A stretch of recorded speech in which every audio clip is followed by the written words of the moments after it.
In this video, we look at how we can use an Alteryx batch macro to look at this specific data set and create three different Excel files from a particular category. So over here, you're going to see that I have different categories for beauty, clothing, and electronics.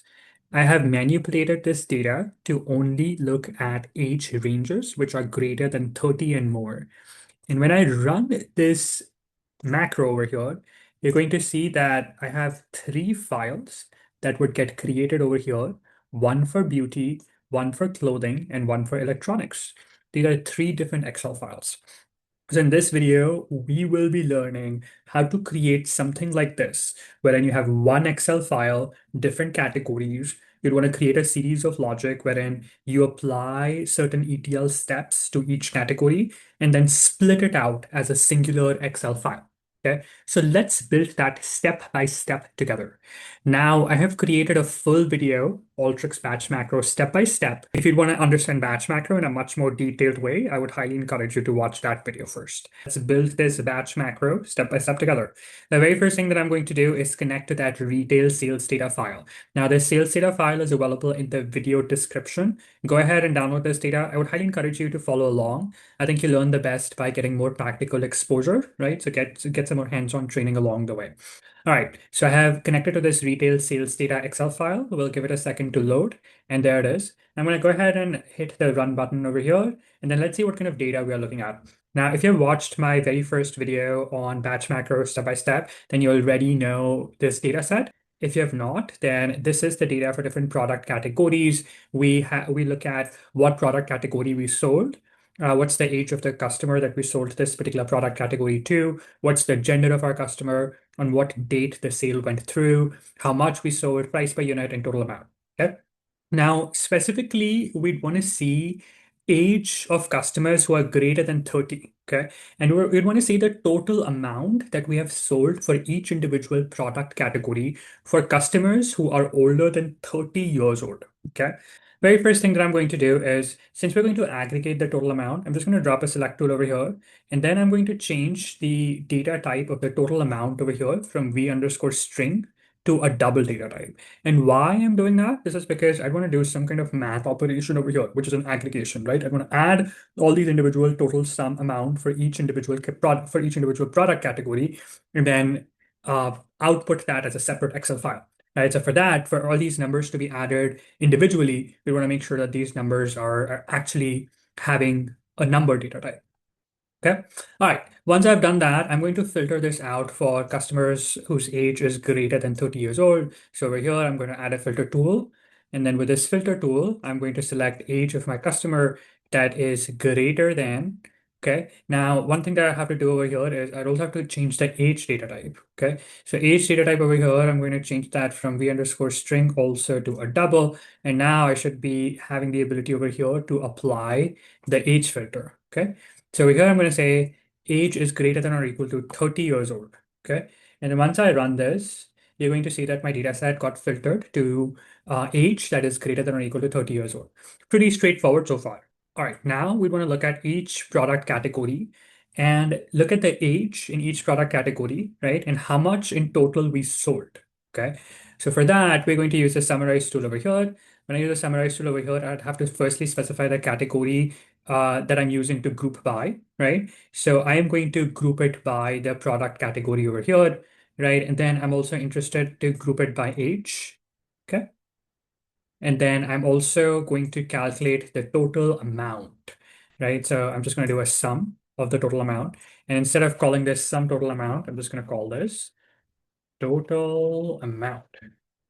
Now, one of the cool functionalities about this summarize tool, which I personally enjoy, is you can rename these columns directly over here, right? Versus adding a select tool over here and then changing the names. I personally find this functionality pretty handy. All right, so when we run this, this is what we get. Let's go ahead and press the run button over here. Okay. All right, so this is what we got. Now that we have this over here, we want to look specifically for a specific category, right? The end goal over here is to have three different Excel files, since we have three categories over here, beauty, electronics, and clothing, right? And to have the total amount displayed for each age, which is greater than 30 for all of the data that is going to be there in each of the individual Excel file. Okay. So what I'm going to do is I'm going to use a sort tool over here, and I'm just going to quickly sort the age in an ascending order so I can see this a little bit more clearly. Okay. Okay. Now, when I run this, my age would be sorted out to age that is greater than 30 years old. Okay. And then what I'm going to do, and you're going to see that age starts from 30 after the sort. Okay. Now, what I'm going to do is I'm going to filter this specifically for one of the categories. Why? Because we're going to pass each of these individual category into a batch macro. So let's see how that's going to work. So I'm going to say product category is equal to electronics. Okay. Now, when I do that and run this, you're going to see that my data set is going to be filtered specifically to electronics. Okay.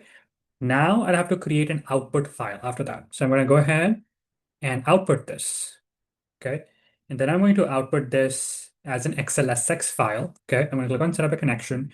And this is going to be an XLSX file. And then this is going to be category file. Okay.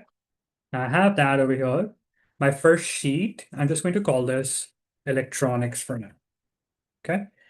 Now I have this over here.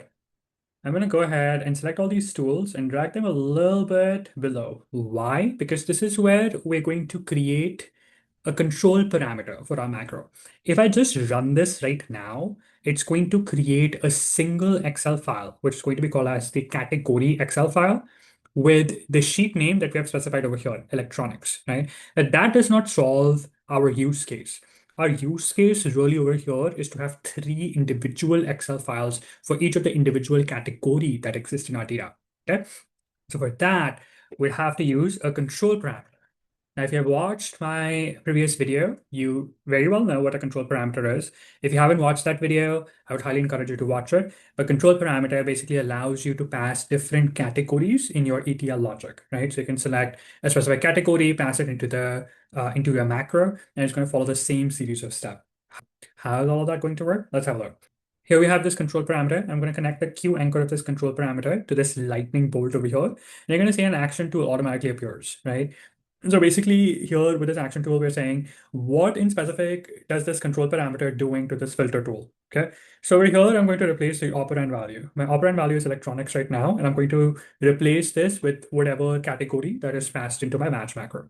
Then I'm going to connect this Q anchor over here to this lightning bolt. Again, this is going to be connected to the output tool. And this control parameter over here is going to also do a specific thing, right? So over here, the very first thing it's going to do is it's going to replace the sheet, and instead of electronics, it's going to be whatever category that's passed into the batch macro. And then I'm going to connect this here to the output one more time. Okay. And this time, this control parameter is going to replace the file name. Okay.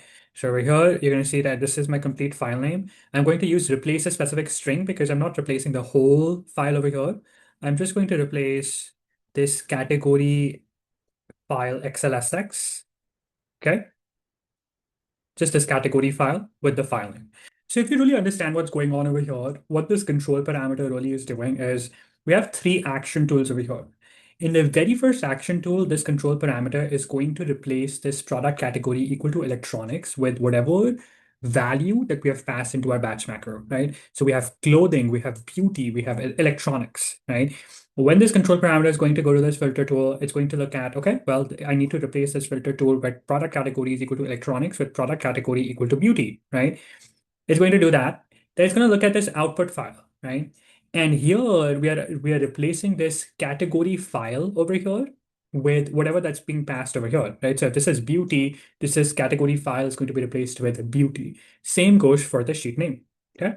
So that's all we need to do. Before I save this, I really want to make sure that my workflow or my macro is designed properly. Okay, so I don't like the standard icon over here that you can select whatever icon that you'd want. You can even get a custom icon. Since this is related to creating multiple Excel files, I'm feeling a bit adventurous right now, and I'm going to choose this little green icon over here. I'm going to select that. I'm going to click on these three dots. I'm going to say hide. And then I'm going to go ahead and save this workflow. I'm going to save this into the same folder. I'm going to call this batch macro for Excel. I'm going to go ahead and save this. Okay. One of the last steps that I'll have to do is convert this retail sales data batch macro into a macro input. Okay. That's the last thing you'd have to do because you'd have to pass something to your batch macro as well. Okay. Now what I'm going to do is I'm going to go to a brand new workflow canvas. All right, now let's go ahead and connect to that same retail sales data batch macro file. I'm going to right click and insert the macro that you and I just built together. This is that batch macro. All right. And now since I have these files already created, I'm going to go ahead and delete these files over here and let's see if our macro automatically creates these files for us. Okay. So I'm going to connect my input to this macro input. Now, before I do that, I'd also want to make sure that my control parameter is already all set up. So I'm going to just quickly put this into a container and turn it off just to make sure that my batch macro does not run while I'm creating the categories for my batch macro. For the summarize tool, I'm going to group by the product category. Click on product category, group by. There you go. And once I've grouped this by product category, I'm going to turn the container on. Okay. Now this grouping is going to be passed to my control parameter over here. And this is going to be passed over here. Okay. Now control parameter, this is going to be product category. The questions over here, I'm going to choose my control parameter. That's going to be product category over here as well. Now let me go ahead and run this workflow and see what we find. All right, so when we run this, and we see three files were being created. All right, we see these three files over here. Let's open one of the files. I'm going to open the clothing file as an example. Let's see what we get. Now, if you remember, we had filtered this data for age that is greater than or equal to 30, right? So this should only show clothing for age that is greater than or equal to 30. And that is what we see. All right, wonderful. Hope you found this video useful. Thank you so much for watching. I really appreciate spending this time with you. If you found this video useful, please go ahead and like this video, subscribe to this channel. That really, really helps me with the algorithm. And drop a comment if you found this video useful. If you have any questions, drop them in the comments. I read every single comment and I respond to every single comment. Also, let me know what kind of content that you'd like to see on Analytics with Dev. Thank you so much for watching.